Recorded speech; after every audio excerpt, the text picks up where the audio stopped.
በዚህ አዋጅ መሰረት ግንቦት 20 ብሔራዊ በዓላችን ሆኖ ተቀምጧል ወይንስ ተዘለዋል?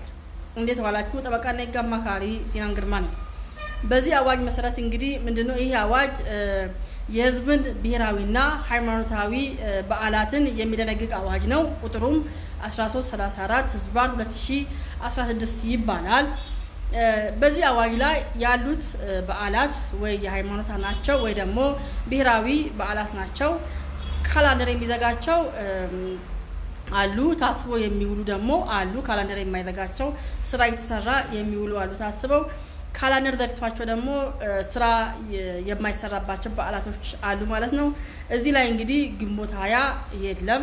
ግንቦት 20 ከሌለ ደግሞ ነገ ካላንደሩ ስለማይዘጋ ወይ ደግሞ አዋጁ ላይም ስላልተጠቀሰ ተከብሮም ሆነ ስራ ተዘግቶ አይዋልም ማለት ነው። ስለዚህ ካላንደሩም አይዘጋም፣ ስራም አለ፣ ተከብሮም አይዋልም ማለት ነው። ስለዚህ በአዋጅ ላይ በዚህ አዋጅ መሰረት ያልተገለጹ የሃይማኖት ወይ ደግሞ የብሔራዊ በዓላት አይኖሩም። ስለዚህ ግንቦት 20 ነገ ስራ አለ።